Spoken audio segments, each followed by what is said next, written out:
Chicago in October smelled like wet concrete and exhaust fumes. I pushed through the revolving door of the Wexler building, tugging my jacket tighter against the cold drizzle that had started an hour ago. The meeting had gone well. Better than expected, actually. 3 hours of translating complex legal documents for a multinational firm, and they'd already mentioned wanting to extend the contract into next quarter. My laptop sat upstairs on the conference room table. I'd grab it tomorrow morning on my way to the next appointment. Too tired to go back up now, and honestly, my brain needed the break from screens and technical jargon. The crosswalk signal blinked white. I stepped off the curb, mentally calculating whether I had time to finish the Portuguese contract revision before Jessica's birthday dinner on Saturday. Probably, if I worked through. Movement caught my peripheral vision. A man in an expensive charcoal suit stepped directly into the intersection from the opposite corner, phone pressed to his ear, head tilted in concentration. Completely unaware, the truck appeared from nowhere. Not true. It had been there, barreling down the street at a speed that screamed wrong. The traffic light glowed red. Steady, unmistakable red, but the massive vehicle wasn't slowing. Time fractured into crystalline fragments. The man's polished shoes on wet asphalt, the truck's grille reflecting streetlight. My bag slipping from my shoulder as I lunged forward. "Move!" The word tore from my throat, but I was already in motion. My hands hit his chest, shoving with every ounce of strength in my 5'5" frame. He was solid, immovable, until suddenly he wasn't. We went down hard. The pavement rushed up to meet us, but at the last second he twisted, taking the brunt of the impact. His arms locked around me, pulling me against him as we rolled. The truck's windwake slapped my face, close, so terrifyingly close. Gravel bit into my knee through torn fabric, my right wrist bent wrong, sending white-hot pain shooting up my forearm. Then silence. Just the hiss of tires on wet road fading into distance. His chest rose and fell beneath my cheek.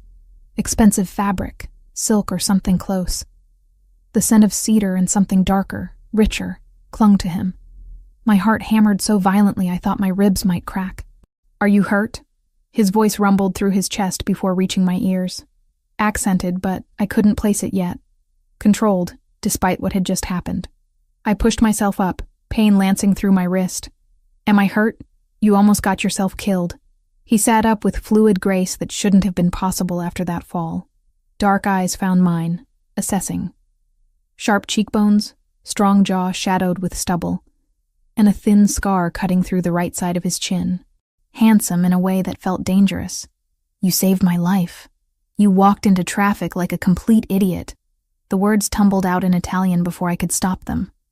Adrenaline made me reckless. What kind of person crosses the street without looking? "Did your mother never teach you basic survival skills?" His eyebrows lifted. When he responded, his Italian was flawless. Regional accent placing him somewhere near Milan. My mother taught me many things. Apparently, awareness wasn't among them. I blinked. Great. Of course he spoke Italian. Of course. "Your wrist." He reached for my arm. His hands were warm despite the cold night, touch careful as he examined the swelling already forming. "And your knee is bleeding." I looked down. The fabric of my slacks had torn, revealing a scraped, bloody mess. The pain chose that moment to fully register, sharp and insistent. "I'm fine. I need to get—" A vehicle appeared at the curb. Black SUV, windows tinted so dark they looked like portals into nothing. 3 more vehicles materialized behind it, boxing in the intersection. Doors opened in synchronized precision. Men emerged. 4 of them from the first vehicle alone, all dressed in black, all moving with purpose. The one who approached us first had silver threading through dark hair, and moved like violence was a language he spoke fluently. "Boss." The word was quiet. Urgent. His eyes swept over the man I'd pushed, cataloging every detail. "Are you hurt?" "Boss." Ice crystallized in my stomach. The man beside me stood, extending a hand to help me up. "I'm unharmed, Franco." "Thanks to—" He glanced at me, question in his gaze. "Hannah." My voice came out smaller than intended. "Thanks to Hannah." He didn't release my hand once I was standing. "She needs medical attention." "I really don't—" You're bleeding and your wrist is swelling." His tone left no room for argument. "Franco, take her to Dr. Castellano." "Wait, I can't just—" More men had appeared. Where had they all come from? 2 had positioned themselves at the intersection, redirecting the minimal late-night traffic. Another spoke rapidly into a radio. The efficiency was military grade. This wasn't normal. Normal people didn't have armed escorts. Normal people didn't have teams that materialized from shadows. "Miss Hannah," Franco's voice held firm politeness. "Please, let us ensure you're all right. I'll get a cab. I live nearby. I insist." The man in the suit, the one I'd saved, stepped closer. His eyes held mine, and I saw something there that made my pulse skip. Not threat exactly.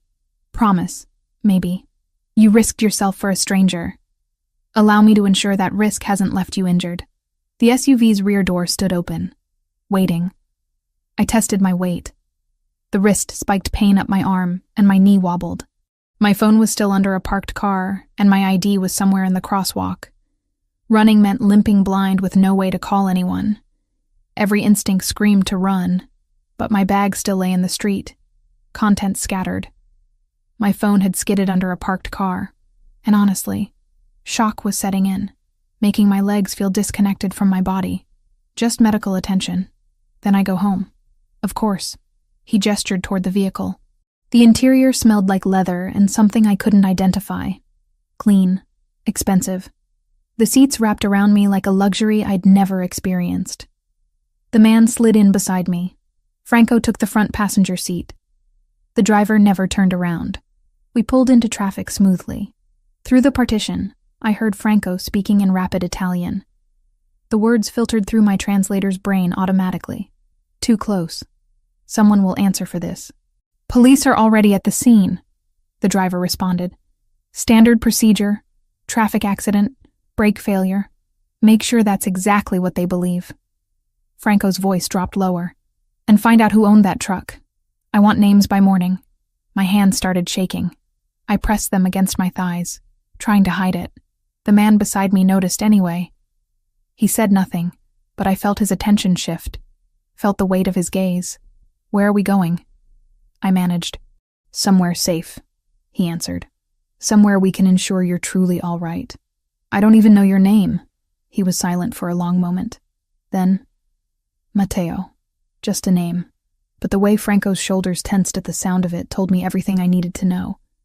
I'd saved someone important, someone powerful, someone dangerous, and now I was in a car with armed men, driving into a Chicago night that suddenly felt full of shadows I'd never noticed before.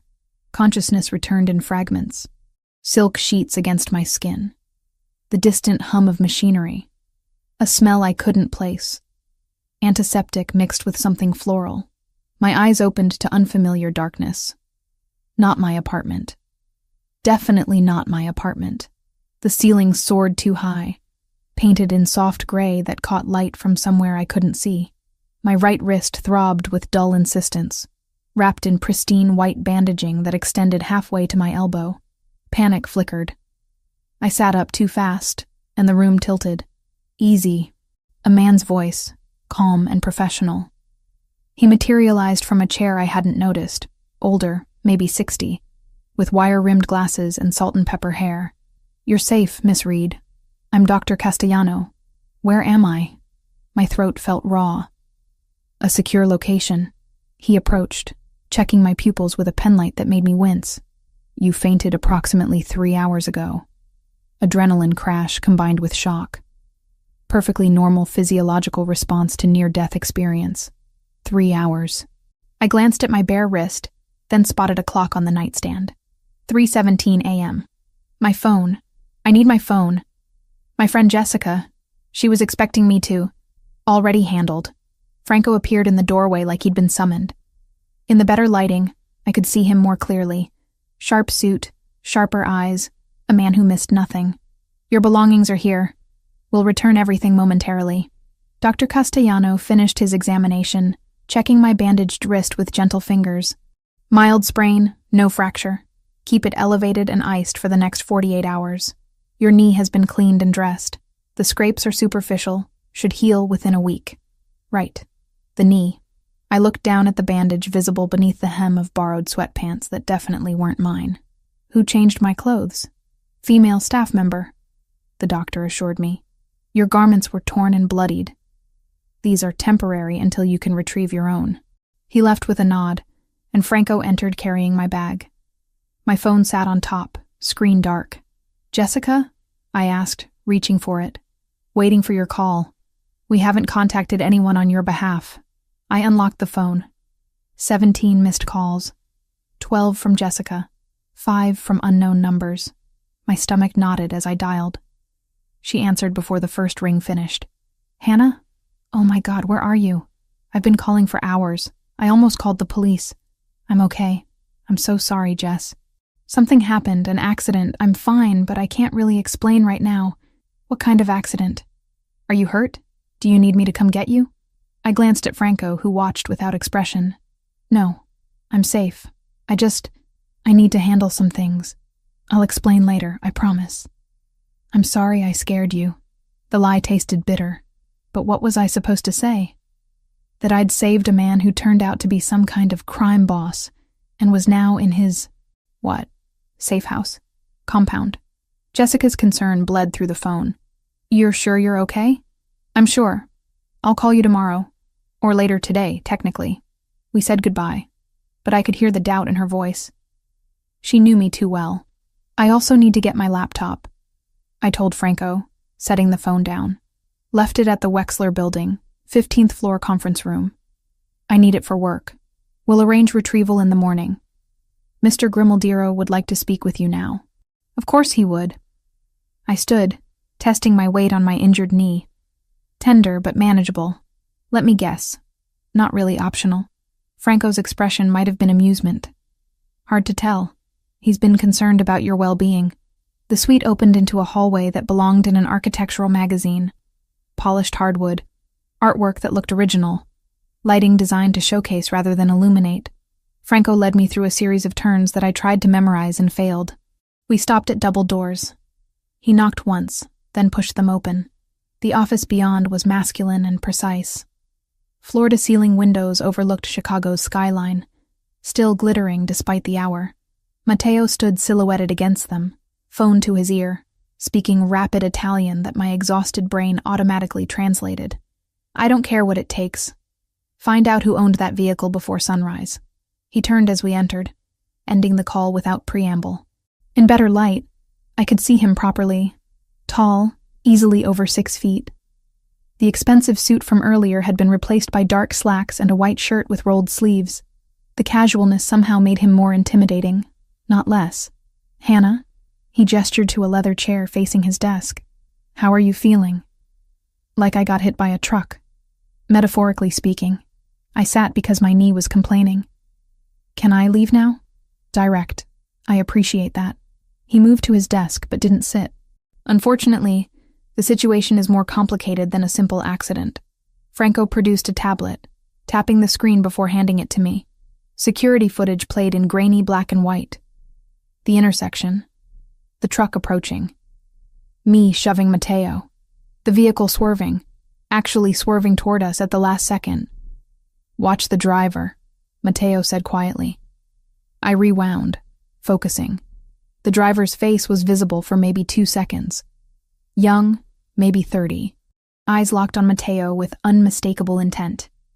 No panic. No attempt to brake. Just acceleration. That's not an accident, Matteo finished. No. Someone attempted to kill me tonight.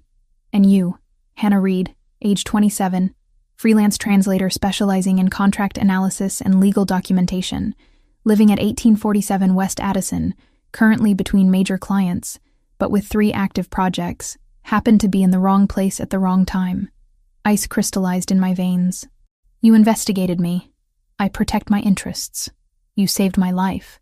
That makes you relevant to those interests. You mean I'm a witness? The words came out flat. The police are already at the scene. Franco spoke from his position by the door. They'll conclude mechanical failure. Brake line malfunction. The truck's registration traces to a shell corporation that will lead nowhere. But someone wanted Mr. Grimaldiro dead, and that someone might have noticed you. I looked between them. Might have? Matteo finally sat, leaning back with a control that suggested he never moved without purpose. Multiple security cameras captured the incident. Some are public. If whoever orchestrated this is thorough, they'll review that footage. They'll see you save me, and they might wonder if you're someone I know. Someone important to me, but I'm not. I'm nobody. You acted on instinct. I understand. But perception matters more than reality in my world. His eyes held mine. I'm offering protection. Discreet surveillance for a few days while we determine if you're truly at risk. And if I refuse, then you walk out that door, return to your life, and hope I'm wrong about the danger. He spread his hands. The choice is yours. I thought about my apartment. The flimsy lock. The fire escape that didn't quite reach the ground. The neighbor who left her windows open at night. How long? A week at most. Less if we identify and neutralize the threat quickly. I have work, deadlines, clients who depend on me. You'll have internet, privacy, everything you need to work remotely. Consider it a temporary security measure. Every instinct screamed to run. But Franco's words echoed in my head. Someone wanted Matteo dead. Someone organized enough to acquire a truck, find his location, execute an attack in downtown Chicago. Someone who might come looking for witnesses. Okay, I heard myself say. But I need my laptop and clothes, and you're going to explain exactly what kind of protection we're talking about. Fair terms. Matteo nodded to Franco. Take her home. Let her gather what she needs. 2 men minimum for escort. The drive back to my apartment happened in tense silence. I sat in the back of yet another black SUV, watching familiar streets pass in pre-dawn darkness. Franco had handed me my bag, my phone. Everything intact except my sense of security. My building looked shabbier than usual in the harsh glow of streetlights. Franco and another man, younger, broader, accompanied me up the stairs. They waited outside while I packed a quick bag. Laptop, charger, clothes for a week, toiletries. Jessica's framed photo from my nightstand. The normalcy of the items felt absurd. I powered up my laptop long enough to email my client from the Wexler contract, apologizing for the delay and attaching the completed translation. Then I sent quick messages to my other active clients, explaining a family emergency required me to work remotely for several days. Not a lie, exactly. My family of 1 was having an emergency. Franco was on his phone when I emerged. He ended the call as I locked my door. Everything you need? For now. The young man took my bag without asking. They flanked me down the stairs, and I realized this was it. This was what protection looked like. Constant surveillance. Loss of privacy. All because I'd reacted without thinking. The SUV waited at the curb, engine running. As we pulled away, I spotted another vehicle across the street. Sedan, dark color, 2 occupants. When we turned the corner, it followed. Is that ours? Franco confirmed. You're covered from multiple angles. I leaned back, closing my eyes. Somewhere in this city, someone had tried to commit murder. And somehow, impossibly, I'd stopped them. Now I was tangled in whatever web Matteo Grimaldiro had woven, protected by men with guns and secrets. My phone buzzed. Jessica again. I'd deal with her tomorrow. Or today. Whatever this nightmare qualified as. Back at the compound, the same suite waited. I set up my laptop on the desk, checked my email, tried to pretend this was normal. Outside the windows, Chicago began waking up. Delivery trucks, early commuters. Life continuing like nothing had changed. But everything had changed. I just didn't know how much yet. 3 days passed in a strange limbo. I worked from the compound, translating contracts and analyzing documents while watching Chicago through windows that didn't open. Jessica called twice. I kept the conversations brief, vague. Yes, I was fine. No, I couldn't explain yet. The lies built up like sediment. Franco appeared at my door on the 3rd evening without knocking. His expression told me everything before his mouth opened. There's been another incident. My stomach dropped. Is Matteo alive? Barely. He stepped inside, closing the door with deliberate care. Someone planted a bomb in his primary vehicle. C4, professionally rigged to the ignition. He changed cars at the last minute. Instinct, he said. The explosion destroyed half his private garage. I sat down hard on the bed. When? 2 hours ago. The property is isolated, 40 miles outside the city. Our team contained it before emergency services arrived. Official report will list it as a gas leak. Franco pulled out his phone, swiping through images. But this wasn't external, Hannah. Whoever did this knew which car he'd be using, knew the exact timing of his departure. That information doesn't leave our inner circle. The photos showed twisted metal, blackened concrete, destruction that should have killed someone. Would have killed someone if luck hadn't intervened. Internal, I said quietly.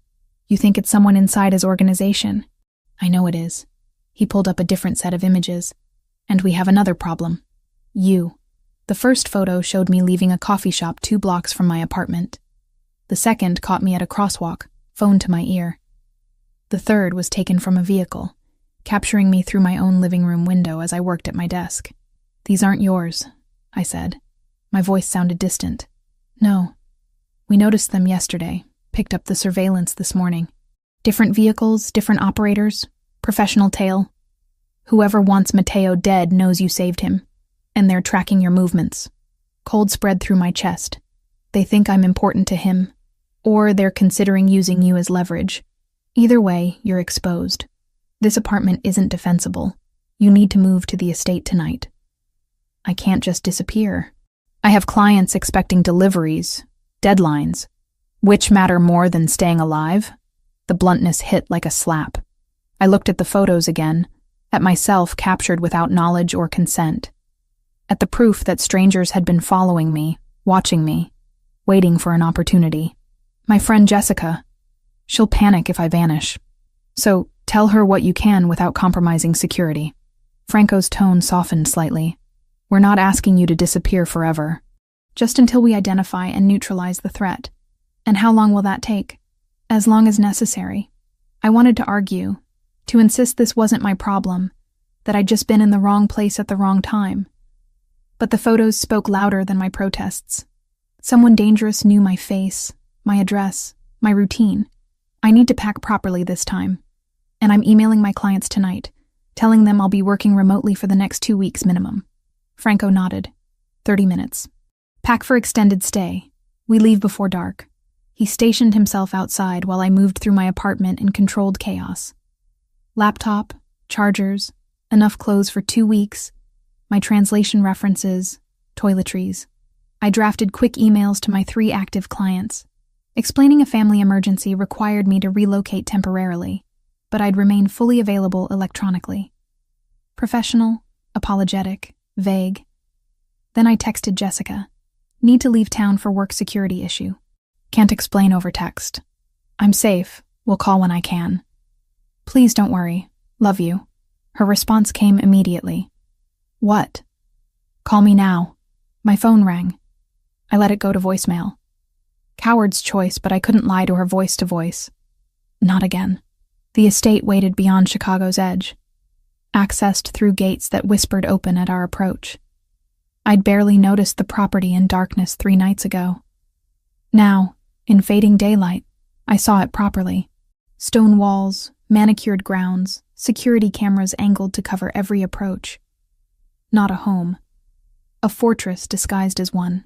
The suite they gave me made my entire apartment look like a closet. King bed with linens that probably cost more than my monthly rent. Sitting area with leather furniture. Bathroom with a tub big enough to swim in.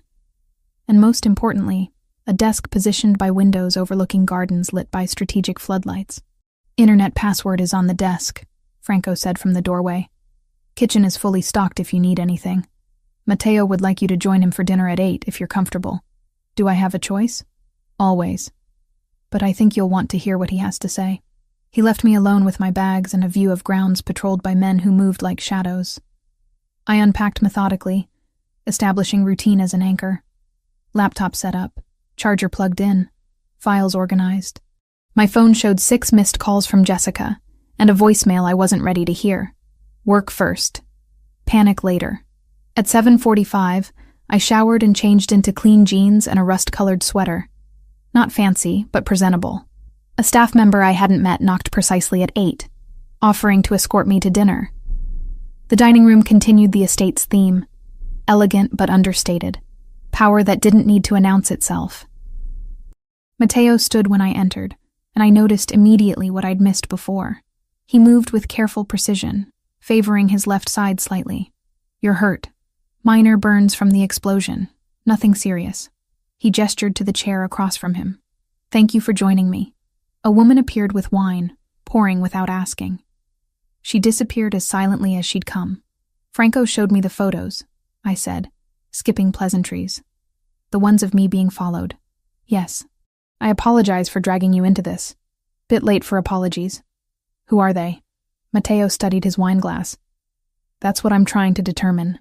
The bomb was sophisticated, military-grade explosive, professional installation, someone with resources and access to my schedule. Internal betrayal. So it appears." He looked up, meeting my eyes.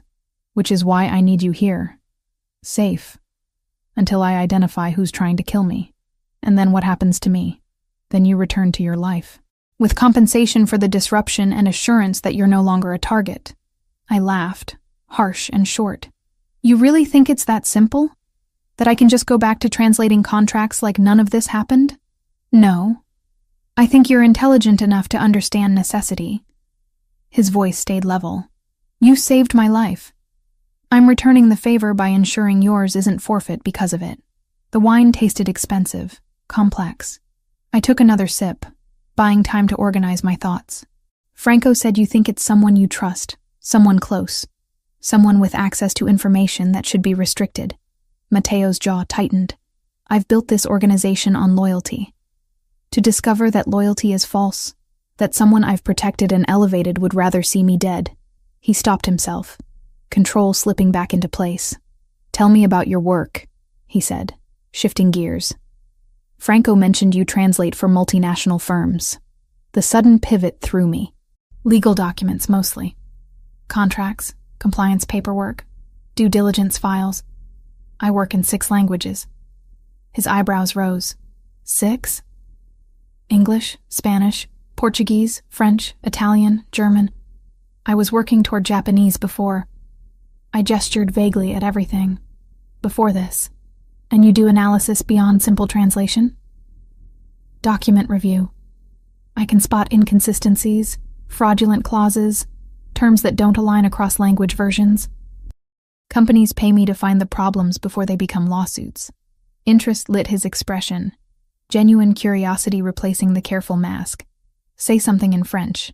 The request surprised me. "Quoi? Maintenant?" He answered in flawless Parisian French. "Your accent is excellent. Where did you study?" We slipped into French naturally, discussing linguistics and the peculiarities of Romance languages versus Germanic ones. Somewhere between courses, the tension eased. Not disappeared, but transformed into something less hostile. "You're not what I expected," Mateo said, switching back to English as dessert appeared. "What did you expect?" "Someone more frightened, more willing to simply accept protection without questions." "Would you be?" "No." The admission came with that almost smile I'd seen before. "Which is why I find you interesting." The word hung between us, loaded with implications I wasn't ready to examine. "I should get back to work," I said, pushing away from the table. "I have a contract revision due tomorrow." "Of course." He stood as I did. "Hannah, I meant what I said. You're safe here. Whatever's coming, you won't face it alone." Walking back through corridors that already felt less foreign, I turned his words over in my mind. Safe. Alone. As if either concept still had meaning in a world where strangers planted bombs and followed me through streets I'd walked 1,000 times. In my suite, I opened my laptop and lost myself in Portuguese legal terminology until my eyes burned. Jessica's voicemail stayed unheard, a weight I'd carry until I found courage to face it. Outside my windows, men patrolled gardens lit against the dark. Inside, I was protected, trapped, and terrifyingly uncertain which concerned me more. The estate became my prison and sanctuary in equal measure. I established routines to maintain sanity. Mornings belonged to work, translating documents. While sunlight filtered through windows that overlooked gardens, I wasn't allowed to walk alone. My clients never suspected I was sending their contracts from a compound guarded by armed men, who nodded respectfully when I passed. Jessica finally accepted my vague explanations.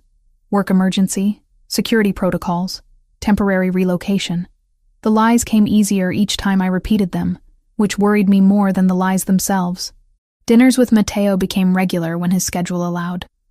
We'd sit across from each other in that formal dining room, conversation drifting from linguistics to philosophy, to the peculiar challenges of running an organization built on fear and loyalty. He never called it what it was, never said the word that hung between us like smoke, but I knew. The men who patrolled, the deference everyone showed him, the careful way Franco reported situations that clearly involved violence. Matteo Grimaldiro wasn't just wealthy. He was powerful in ways that made my translations of corporate merger agreements seem quaint. One evening, 5 days after I'd moved to the estate, he shared something unexpected. I was 25 when my father died. His wine glass caught candlelight, casting red shadows. Assassinated by a rival faction trying to expand into our territory. They thought killing him would create chaos, opportunity. Instead, it unified everyone under me. I'm sorry. The words felt inadequate. Don't be. He was a brutal man who taught me brutality. But he also taught me that loyalty matters more than fear, that reputation is currency, that showing weakness gets you killed. He set down his glass. I've tried to be different, smarter, less reliant on violence as the first solution. Is it working? Ask me again when we find who's trying to kill me. The darkness in his tone sent ice through my chest. 2 nights later, Matteo hosted a formal dinner with his inner circle. I wasn't supposed to attend, but he insisted, saying my presence would be noticed if I hid. Better to appear as exactly what I claimed to be. A translator he'd befriended. Someone under temporary protection. Nothing more significant. The dining room filled with men who moved like predators dressed in expensive suits. Franco made introductions I struggled to remember. Names and faces that meant nothing to me, but clearly carried weight in Matteo's world. Sergio Verciani arrived last, and the room's energy shifted. He was handsome in a way that felt constructed, each smile calculated for maximum effect. When he greeted Matteo, I saw something flicker between them. History, complication, family resemblance around the eyes. "Cousin," Sergio said, embracing Matteo with what looked like genuine warmth. "You didn't mention we'd have such lovely company tonight." His attention turned to me, appraising and dismissive simultaneously. I'd been evaluated and categorized in seconds. "Hannah is my guest," Matteo said simply. "She's staying here while we resolve some security concerns." "Of course." Sergio's smile widened. Any friend of the family is protected by the family. The way he said it made protection sound like a threat. Anthony Ricchetti sat across from me, older, perhaps 50, with nervous energy that manifested in constant small movements. He adjusted his glasses twice in the first 5 minutes. When Sergio spoke, Anthony's jaw tightened almost imperceptibly. When their eyes met, Anthony looked away first, always. Franco, positioned near Matteo, was the only one who seemed genuinely at ease. He ate methodically, participated in conversation when addressed, but spent most of the meal observing. Like me, he was cataloging everyone's behavior. The conversation flowed around topics I half understood. Territory disputes, revenue streams from legitimate businesses, carefully coded references to operations I suspected weren't legal. Through it all, Sergio held court, charming and charismatic, while Anthony grew progressively more uncomfortable, his forehead developing a slight sheen of sweat, despite the room's controlled temperature. I excused myself early, claiming fatigue. Matteo walked me to the door, a courtesy that felt both protective and possessive. "What did you think?" he asked quietly. "Your cousin doesn't like me. My cousin doesn't like anyone who has my attention." His hand brushed my lower back. Brief contact that sent warmth spreading through me. "Sleep well, Hannah." 3 nights later, everything shifted. I was reviewing a contract when I heard voices raised in the hallway. not quite shouting, but close. Then Mateo's door slammed with enough force to rattle my windows. I shouldn't have gone to check. Should have stayed in my suite, maintained boundaries. Instead, I found myself in the corridor, following the sound of movement to his study. The door stood ajar. Through the gap, I saw him at the window, shoulders rigid, one hand pressed against the glass. Blood dripped from his other hand onto the pristine floor. "Mateo?" He turned.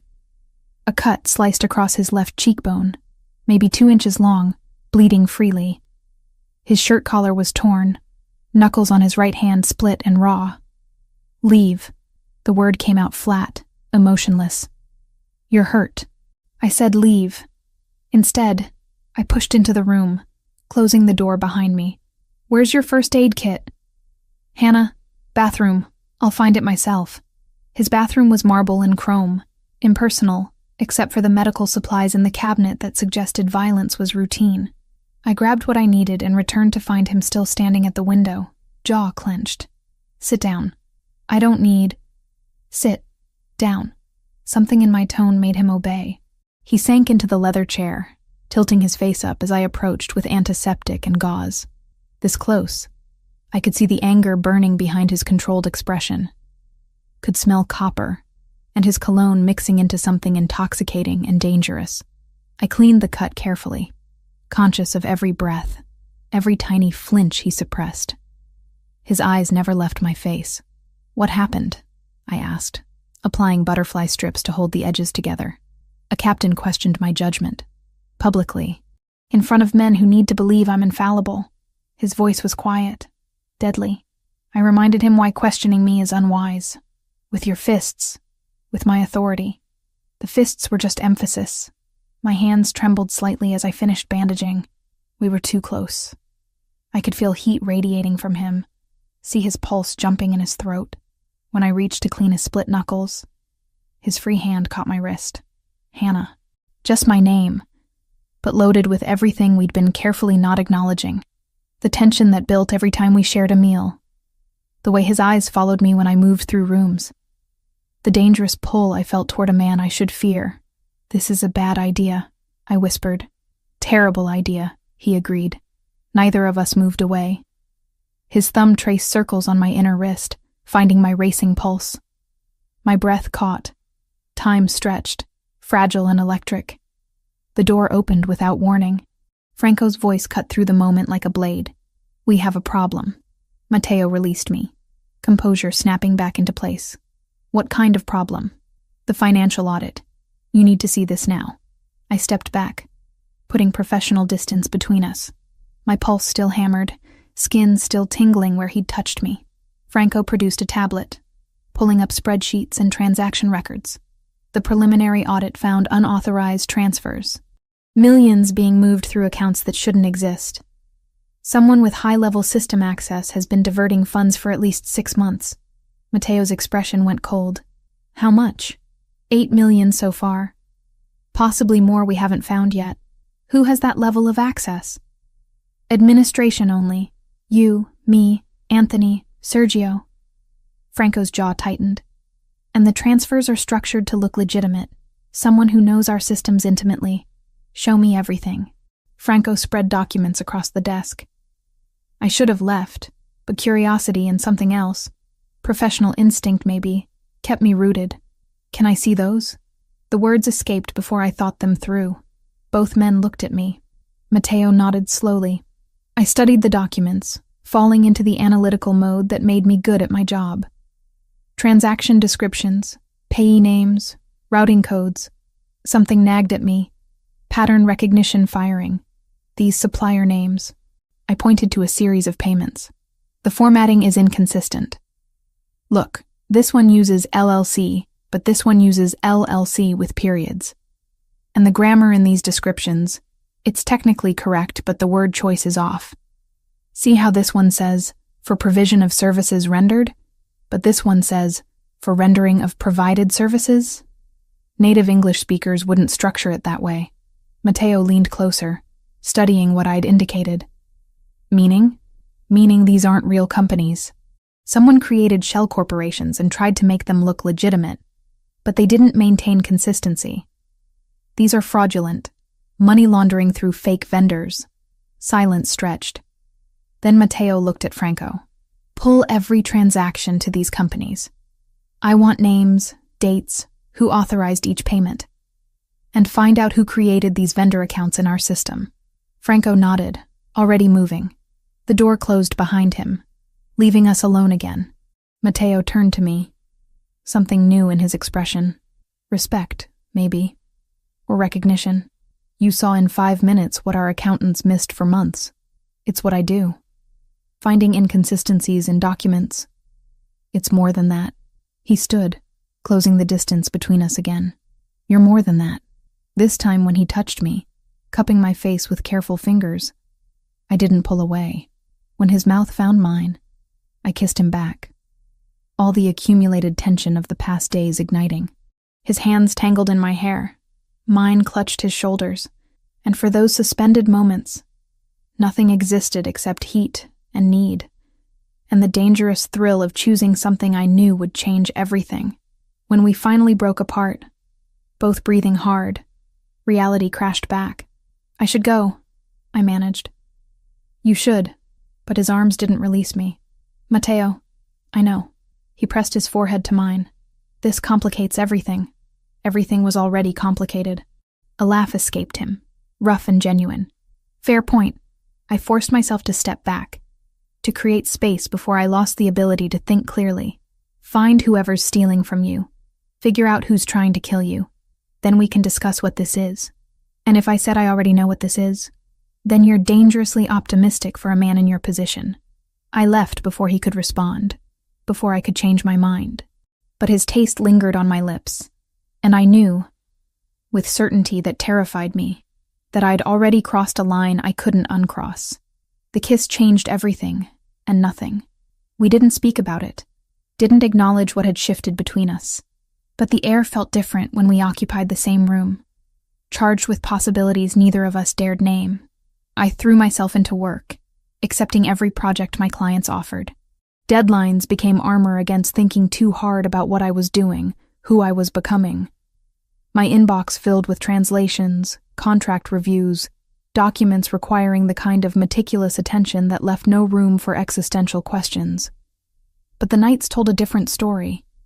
Sleep became elusive, fractured. Every sound jolted me awake. Footsteps in hallways, wind against windows, the distant slam of a door. My hands developed a tremor I couldn't control, fingers shaking when I reached for coffee or typed passwords. Stress accumulated like sediment, weighing down everything. Jessica's messages grew more insistent. 3 texts today alone. Are you okay? When can we talk? I'm worried about you.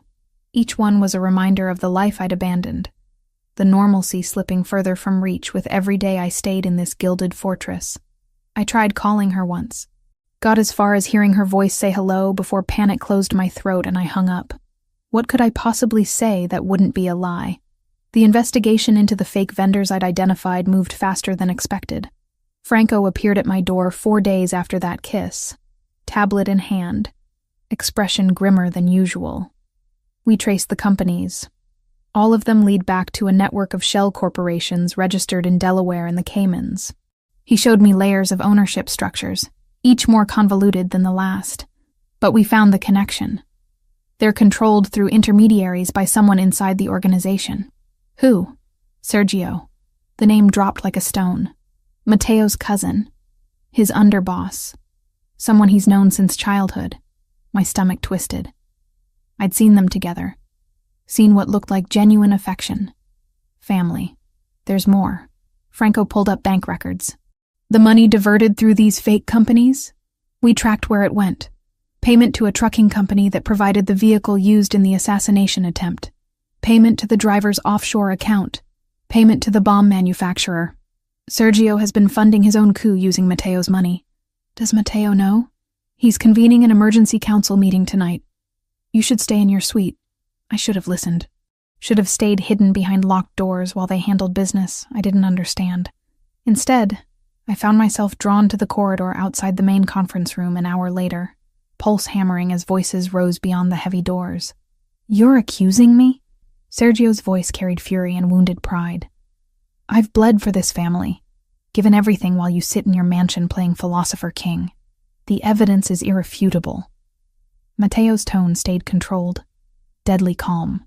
The accounts trace directly to companies you established. Through Anthony, he handles all our finances, controls every system. If money is missing, look to the man who moves it, not the one who... Don't. Anthony's voice cracked. Don't you dare try to what? Expose your incompetence? Your gambling debts that make you vulnerable to... Enough. Mateo's command silenced them both. Franco, show them the additional evidence. Silence stretched. Then Anthony spoke, voice hollow. He has documents. From years ago. Small amounts I took to cover debts. He's been blackmailing me for months, forcing me to facilitate the transfers, threatening my family if I refused. You're pathetic. Sergio's contempt dripped venom. Blaming me for your weakness. I'm telling the truth. The truth is that Mateo has become compromised, emotional, bringing an outsider into our home, giving her access to sensitive information, risking everything we've built for. Careful. Mateo's voice dropped to something dangerous. Very careful how you finish that sentence. She's a liability. Everyone sees it. You're distracted, making decisions based on sentiment rather than strategy. The organization deserves better than a leader who... The crack of a fist meeting a table silenced whatever came next. You will not speak of her again. Each word was steel. You will not think of her, look at her, or acknowledge her existence. Is that understood? Through the slight gap in the door, I saw Sergio's expression. Calculation, masquerading as submission. Of course. My apologies. But his eyes promised violence. The meeting dissolved into tense silence. I retreated before anyone discovered me, heart racing, Sergio's words echoing. Liability, weakness, distraction. He wasn't wrong. My presence had complicated everything, made Mateo vulnerable in ways he couldn't afford. I was pacing my suite when Mateo appeared without knocking, tension radiating from every line of his body. The cut on his cheek from days ago had nearly healed, just a thin pink line bisecting his face. You heard. Not a question. Some of it. Hannah, he's right. I wrapped my arms around myself. I'm making you vulnerable. Your own cousin thinks you're compromised because of me. My cousin is trying to kill me and steal my organization. His opinion is worthless, but his reasoning isn't wrong. I shouldn't be here. I'm not part of your world. I don't understand the rules. And my presence is giving your enemies ammunition. He crossed the room in 3 strides, hands framing my face with startling gentleness. Stop. Mateo, do you know what I saw the night you saved me? His thumb traced my cheekbone. Someone who acted without hesitation, who saw danger and ran toward it instead of away, who asked questions and demanded answers and refused to be intimidated by men with guns. You fascinate me, challenge me, make me remember why I wanted something better than the empire my father built. That's not enough reason to risk everything. It's the only reason that matters. His forehead pressed to mine. I've spent 15 years building power through fear and control. You walked into my life and showed me something I'd forgotten existed. Genuine courage, integrity. Someone who sees me as human rather than a weapon. This is insane. Completely. His mouth found mine. Urgent and desperate. But I'm choosing it anyway. Choosing you. The kiss deepened, swallowing my protests. His hands tangled in my hair. Mine clutched his shoulders, and reason dissolved into pure sensation. We stumbled toward the bed, shedding inhibitions and clothing in equal measure, mapping skin with hungry fingers and desperate mouths. Afterward, tangled in sheets with his heartbeat steady beneath my ear, reality crept back. What happens now? I whispered. We find proof that links Sergio directly to the attacks. Then I remove him from power. And if you can't? His arms tightened around me. Then I do it anyway. Sleep finally came, deep and dreamless, until the explosion shattered the night. The blast threw me from the bed. Glass rained inward as windows imploded. Mateo had me pressed against the floor before my ears stopped ringing, his body shielding mine as gunfire erupted somewhere below. Stay down. He was already moving, grabbing weapons from places I hadn't known existed. A gun from the nightstand. A knife from beneath the mattress. He was dressed in seconds, lethal grace replacing the lover who'd held me. What's happening? They're inside. The door burst open. Franco appeared, blood streaming from a cut above his eye. Southeast breach. 6 hostiles. Maybe more. Security system was disabled from inside. Sergio? Already evacuated. Convenient timing. Mateo's jaw clenched. Get Hannah to the safe room. Use the service corridors. I'm not leaving you. You don't have a choice. He caught my face, kissed me hard and fast. Franco will keep you safe. Stay alive. That's an order. Then he was gone, disappearing into chaos with a control that terrified me more than the attack itself. Franco pressed a gun into my hands. Do you know how to use this? No. Point and shoot if anyone gets past me. Come on. We ran through hallways I'd never seen. Servants' passages designed for invisibility. Behind us, gunfire echoed. Shouts. The controlled violence of men trained to kill. The safe room was steel and concrete, hidden behind a false wall in the wine cellar. Franco sealed us inside, activating systems that bathed everything in emergency lighting. He'll be fine, Franco said, reading my expression. Mateo has survived worse. Has he survived betrayal from family? Franco's silence was answer enough. We waited in that underground tomb while war raged above, and I prayed to gods I didn't believe in that Mateo would walk through that door again. Because somewhere between saving his life and surrendering to this impossible attraction, I'd done something catastrophically stupid. I'd fallen for a man whose world ran on violence and blood, and now I might lose him to it. The gunfire stopped after what felt like hours, but was probably minutes. Silence descended, broken only by distant voices and the ringing in my ears. Franco remained positioned at the door, weapon ready, every muscle coiled. His radio crackled. All clear. Hostiles neutralized. Boss is requesting Hannah. My legs nearly gave out with relief. The estate looked like a war zone. Broken glass crunched under my feet as Franco led me through corridors marked by bullet holes and bloodstains. Men moved efficiently, already cleaning, already erasing evidence. Bodies were being removed through service exits. This wasn't the first time they'd handled aftermath. Mateo stood in his study, conferring with 3 men I recognized from the dinner. Blood streaked his shirt, but he moved without hesitation. When he saw me, something cracked in his controlled expression. You're unhurt? Franco kept me safe. I crossed to him, hands trembling now that adrenaline was fading. What happened? 6 men breached the southeast perimeter using codes that disabled our security system. His jaw tightened. Internal codes. Someone let them in. Franco approached, tablet in hand. I pulled the system logs. The override came from Anthony's credentials. Time stamped 2 hours before the attack. Anthony. The nervous man who'd sweated through dinner, who'd avoided looking at Sergio. Where is he? Mateo's voice dropped to something lethal. We found him in his quarters. He's cooperative. The interrogation room was underground, windowless, designed for purposes I tried not to imagine. Anthony sat at a metal table, wrists zip-tied, face pale and slick with perspiration. When we entered, he flinched violently. I didn't know, he said immediately. I swear to God, I didn't know they'd attack tonight. He said it was just precautionary access, in case... Who? Mateo remained standing, looming. Who gave you the order? Anthony's eyes darted between us. When they landed on me, something crumbled. She shouldn't be here. This isn't... Answer the question. Sergio. The name broke on a sob. Sergio has been blackmailing me for months. Years ago, I took money. Small amounts to cover gambling debts. I documented everything intending to pay it back, but he found the records.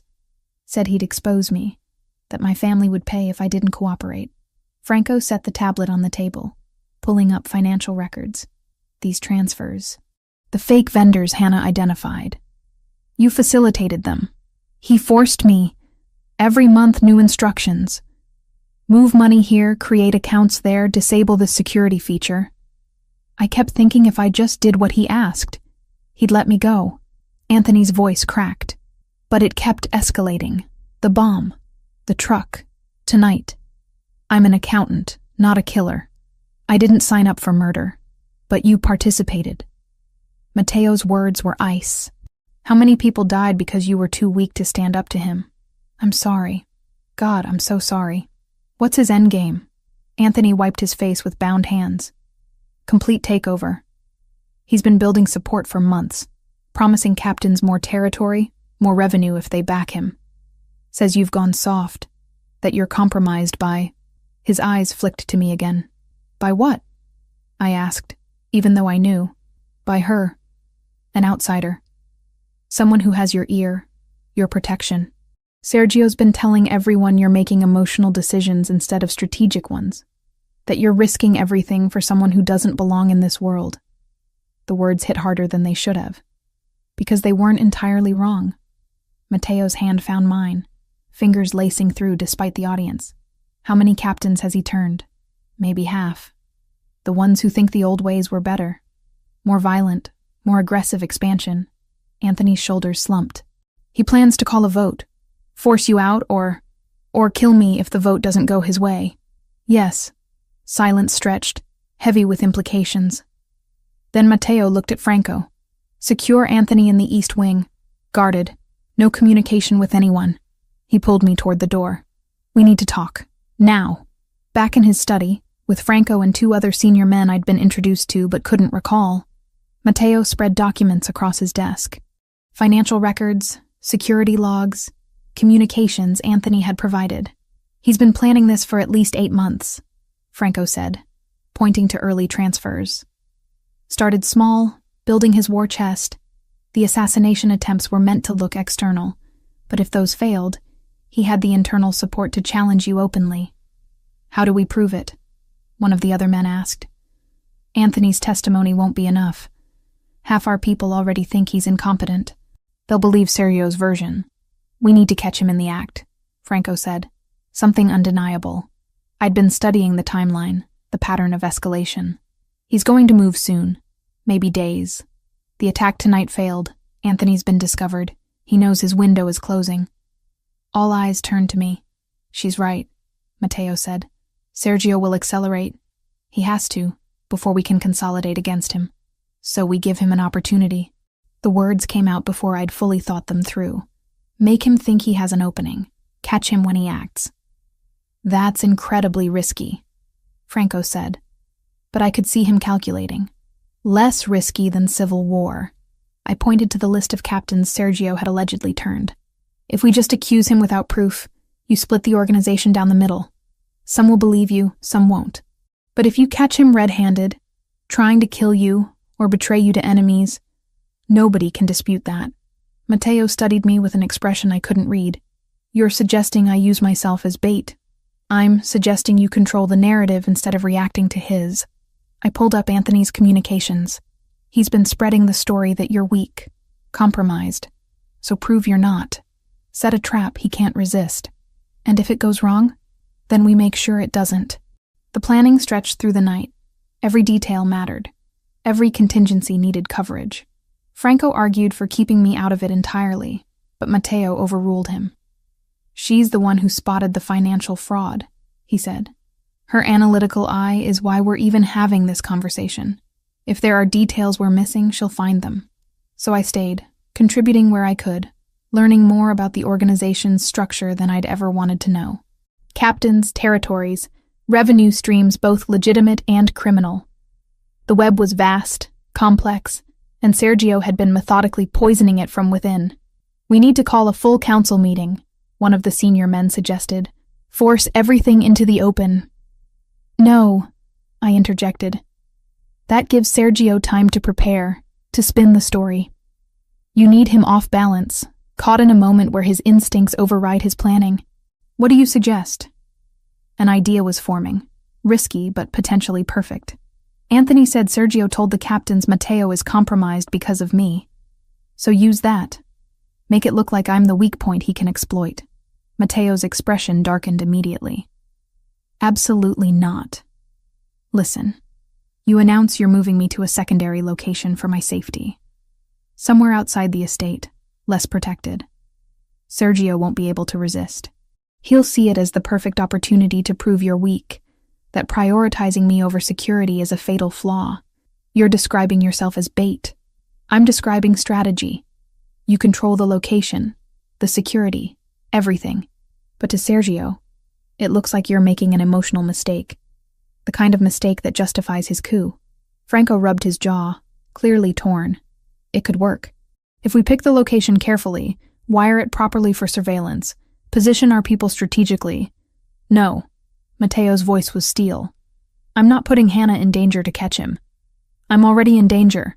The words burst out sharper than intended. I've been in danger since the moment I pushed you out of the way of that truck. At least this way, we're controlling it. She has a point, Franco said quietly. Don't. Mateo turned on him. Don't tell me she has a point. You need irrefutable proof, I pressed.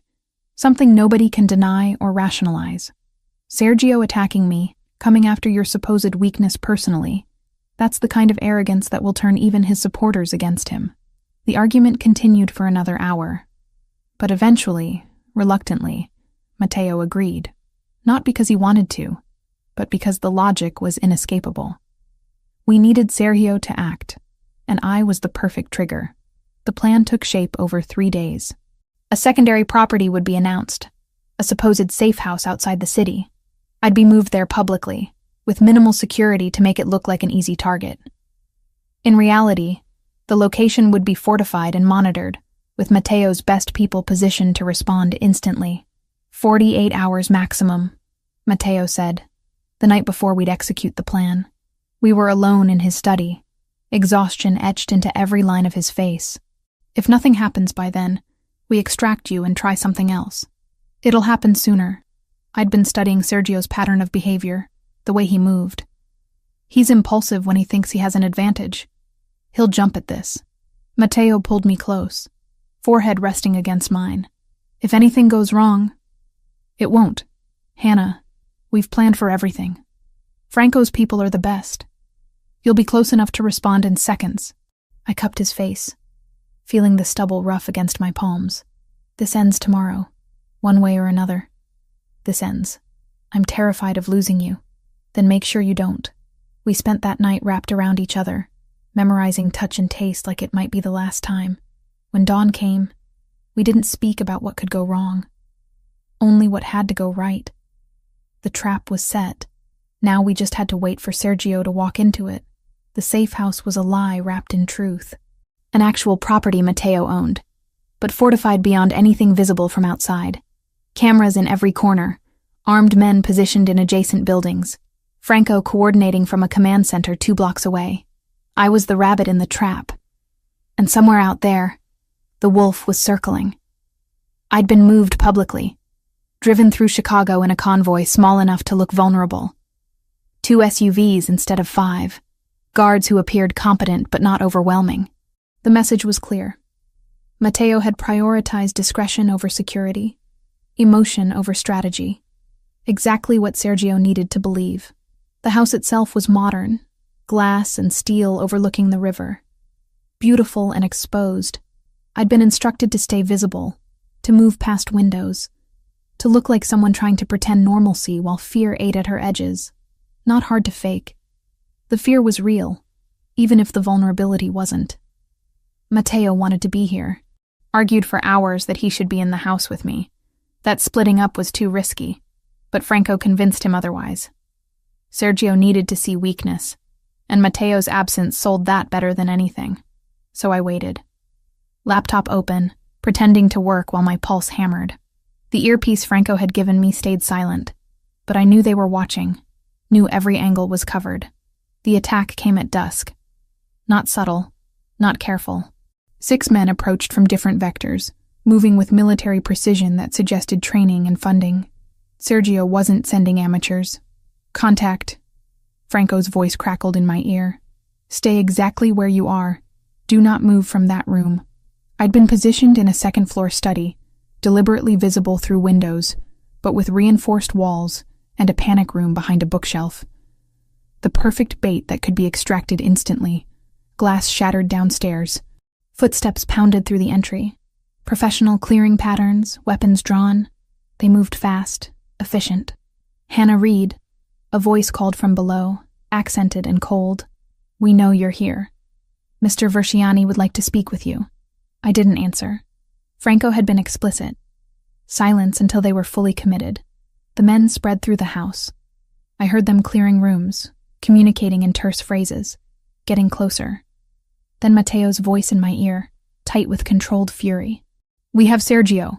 Intercepted his vehicle 3 blocks from your location. Franco, initiate extraction." Everything happened simultaneously. The men reached my floor just as Franco's team breached from multiple entry points. Flashbangs, shouted commands. The professional soldiers Sergio had sent found themselves outmatched and surrounded. I was pulled into the panic room by 2 of Matteo's guards, the reinforced door sealing with a hydraulic hiss.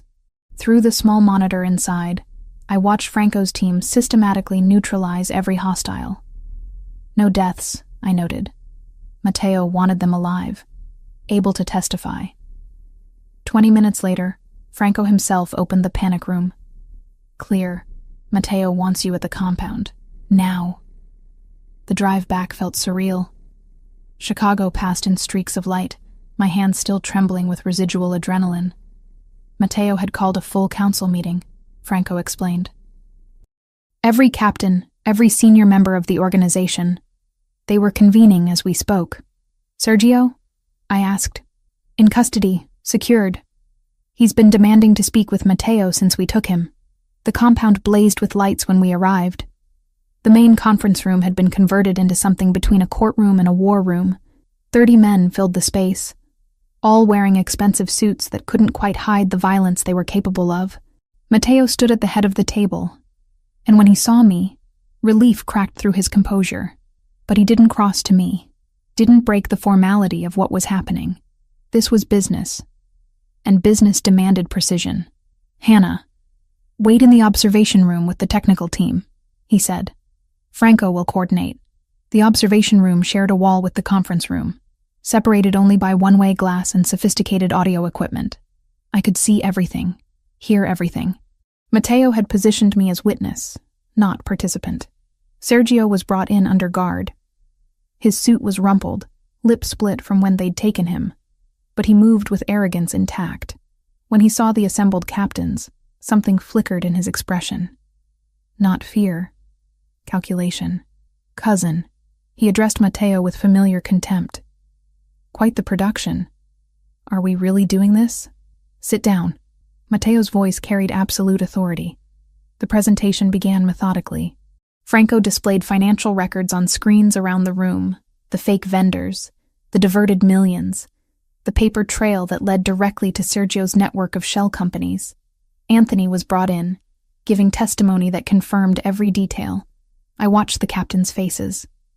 Some showed shock. Others, careful neutrality. A few looked vindicated, like they'd suspected but hadn't dared speak. Sergio laughed. "Anthony is a desperate man looking to save himself. He managed our finances, controlled every system. If money is missing, the fault lies with him, not with the assassination attempts."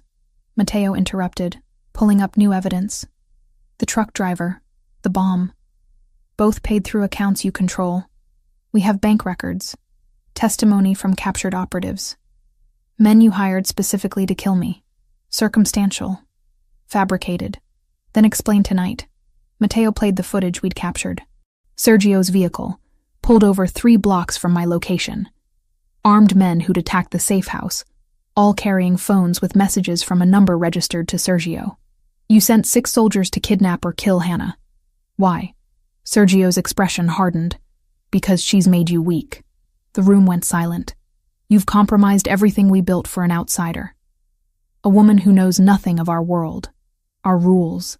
You've given her access to sensitive information, made decisions based on sentiment rather than strategy." Sergio stood, addressing the captains directly. "Look at him. He's distracted, emotional, making choices that risk all of us.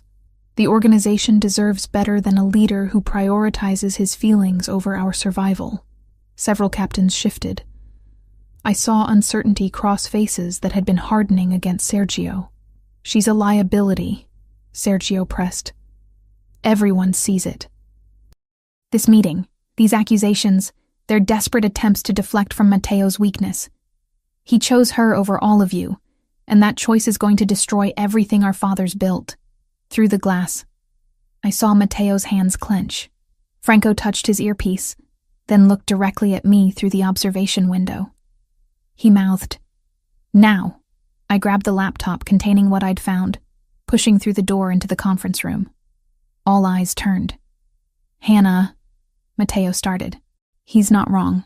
I set the laptop on the table, pulling up documents. "I am an outsider. I don't understand your world, your traditions. But I understand documents, financial records. And what I found shows that Sergio's betrayal goes beyond stealing from you." I displayed the contracts I'd uncovered during the planning phase, buried in the data Anthony had provided. These are preliminary agreements with the Sinaloa cartel. Dated over 4 months ago, Sergio wasn't just planning to take over. He was planning to sell you out. Look at the terms. He'd promised them 3 of your major territories, your shipping routes through the port, and operational intelligence about your entire network. The room erupted. Captains surged to their feet, shouting over each other. The Sinaloa cartel was everyone's enemy, an external threat they'd spent years keeping at bay. He was going to trade your lives, your operations, everything you built, for their backing in a coup. I pulled up communications next, and these messages show he'd already started providing information. Shipment schedules, guard rotations, names of your families. Sergio lunged toward me. 2 guards intercepted him before he moved 3 feet, slamming him back into his chair. "You've destroyed us," one of the captains said, voice shaking with rage. "Made us all targets." Anthony confirmed it, his voice hollow. "It's all true. He made me facilitate the communications, said it was insurance. I didn't know the extent until recently. That's why I finally cooperated with Franco."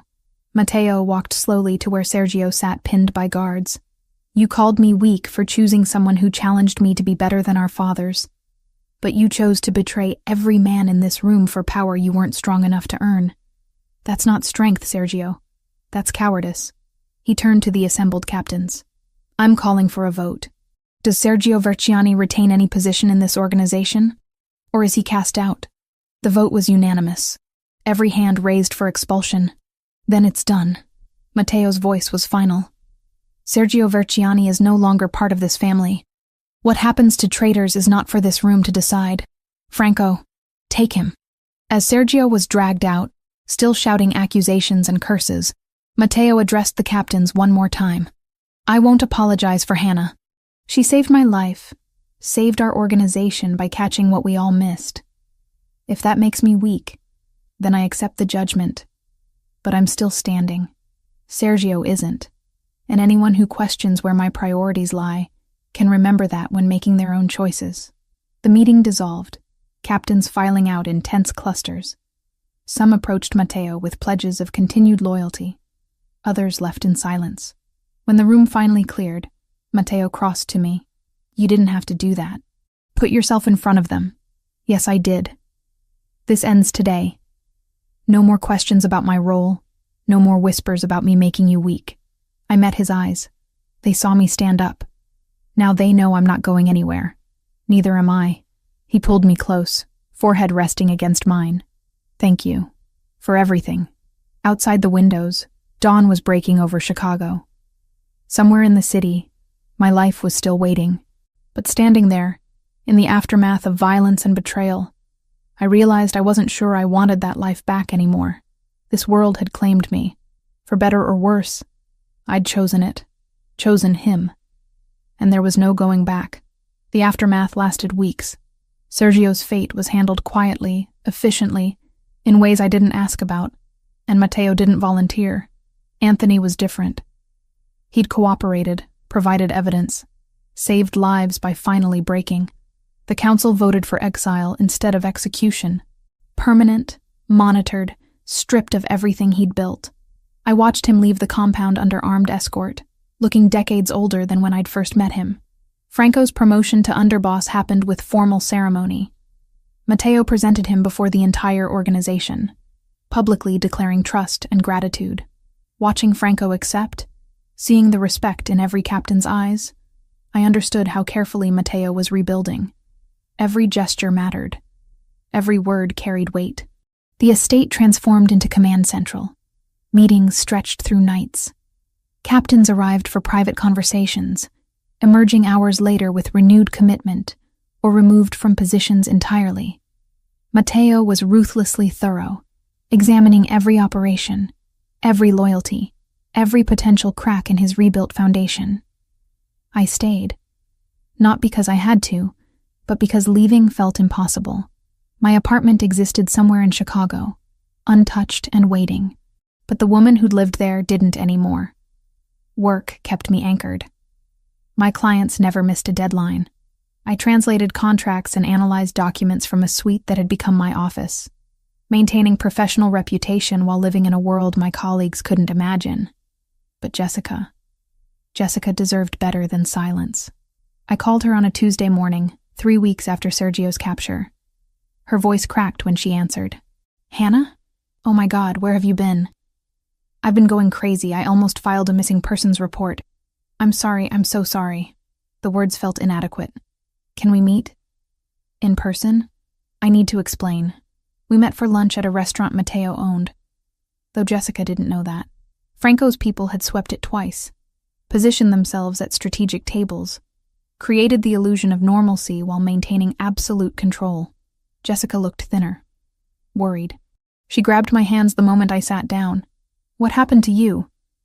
"It's complicated. That's not an answer." Her grip tightened. "You disappeared, sent cryptic messages, wouldn't take my calls. I thought you were dead, Hannah, or kidnapped, or—" "I met someone." The partial truth felt safer than the whole. Someone with security issues. Dangerous people were involved. I had to stay out of sight for my safety. "The man from the accident?" Her eyes widened. "The one you saved?" I nodded. No point denying what she'd already guessed. "Who is he?" "Someone powerful. Someone who lives differently than we do." I chose words carefully. "But someone I care about. Someone who's changed my life in ways I'm still processing." Jessica studied my face with the intensity of someone who'd known me since college. "You're different. Not just stressed or scared. Different. Like you've seen things you can't unsee." "Yeah." My throat tightened. "That's exactly it." "Are you safe?" "As safe as I can be in his world." "That's not reassuring." "I know." I squeezed her hands. "But I'm choosing it. That's what I need you to understand. I'm not trapped. I'm not coerced. I'm making a choice, even though it's complicated and scary and nothing like what I planned." She was quiet for a long time, processing. "Then, do you love him?" "Yes." "And he treats you well?" "Better than I deserve." "Then I'll try to understand." Her voice wavered. "But you have to promise to stay in my life. I can't lose my best friend because she fell for someone dangerous." "You won't." "I promise." The lunch stretched into afternoon. We talked about everything except the specifics I couldn't share. She updated me on her job, her family, the mundane details of a life that felt foreign now. I told her about translation work, about learning new things, about feeling challenged in ways I hadn't expected. When we parted, she hugged me hard. "Be careful. And call me more than once a month, okay?" "I will." Matteo was waiting when I returned. He looked up from documents spread across his desk. Expression unreadable. "How did it go?" "She's worried, but she'll accept it." I sank into the chair across from him. "Eventually. You could still go back, you know, to your old life. I'd ensure you were safe, set you up anywhere you wanted. Is that what you want?" "What I want is irrelevant. This is about what you need." I stood, moving around the desk to where he sat. "Then ask me what I need." His hands found my waist, pulling me close. "What do you need, Hannah? I need to stop pretending I can go back. I need to accept that I've changed, that this world has claimed me whether I planned it or not." I cupped his face, feeling stubble rough against my palms. "And I need you to give me a real role here. Not protection, not a comfortable prison, a purpose. I've been thinking about that." He pulled a folder from his desk. This is a proposal. Official position as strategic consultant, focusing on international negotiations and contract analysis. You'd have authority to veto deals that look suspicious, review all major agreements, advise on cross-border operations. Your linguistic skills and analytical mind are exactly what we need to expand legitimately. I read through the documents. Salary, benefits, clear job description. It looked like any corporate position, except for the implicit understanding of what the organization actually did. I have conditions. Name them. I maintain my independence. Keep some legitimate translation clients as cover and because I want to. I'm not property or trophy. I'm a partner with equal voice in decisions that affect me. I met his eyes. And if I ever want out, truly out, I can leave without consequence. Agreed. All of it. No hesitation. No negotiation. You saved my life, Hannah. Then you saved my organization. I owe you everything. The least I can offer is respect and autonomy. Then yes, I accept. The kiss sealed it. Not just the position, but everything it represented. A future I hadn't planned but was choosing anyway. 3 months later, my office in the compound felt like it had always been mine. Mahogany desk, walls lined with reference books in 6 languages, windows overlooking gardens where I sometimes walked while thinking through complex negotiations. The captains nodded respectfully when I passed. Franco consulted me on suspicious contracts. Matteo trusted my judgment without question. I still translated for my old clients. Maintained that connection to normalcy, to the person I'd been. But increasingly, my real work happened here, reviewing expansion plans, analyzing partnership proposals, identifying red flags in documents that would have cost millions if missed. Jessica called weekly. We met monthly, always in controlled locations. She didn't know everything, but she knew enough, accepted that her friend had chosen a different path. Tonight, Matteo and I stood on the private balcony of our suite, looking over Chicago's glittering skyline. His arm wrapped around my waist, familiar and right. The European expansion proposal, I said, leaning into his warmth. I finished reviewing the contracts. Milan looks promising, but the Frankfurt connections are questionable. I'd recommend holding on those until we can verify their credentials better. Noted. I trust your assessment. He pressed a kiss to my temple. Have you thought about the Italy trip? 2 weeks, just us. Milan, Rome, the coast. Mixing business with pleasure? Always. His hand found mine, fingers lacing together. Though mostly pleasure, you've earned a vacation. We both have. The city stretched endlessly below us. 1,000 lights representing 1,000 lives. Somewhere down there was the woman I'd been, translating contracts in a tiny apartment, worried about rent and deadlines and normal things. That woman had saved a stranger from a truck and changed everything, had chosen curiosity over fear, action over paralysis, had fallen for a dangerous man and decided the risk was worth the reward. I didn't regret it. Any of it. What are you thinking? Matteo asked, reading my silence. That I should have been terrified. Should have run the moment I realized what you were. Why didn't you? Because terror and fascination feel remarkably similar. And because you saw me, really saw me, in ways no one else ever had. I turned in his arms, meeting his eyes. I chose this, chose you, chose a life that's complicated and dangerous, and nothing like what I planned, and I'd choose it again. Good. His mouth found mine, familiar and electric, because I'm not letting you go. Possessive. Completely. We stood there as night deepened, 2 people who'd found each other through chaos and decided to build something from it. The future was uncertain, danger always lurking at the edges, but we'd face it together, partners in every sense. And somehow, impossibly, that was more than I'd ever dreamed of having.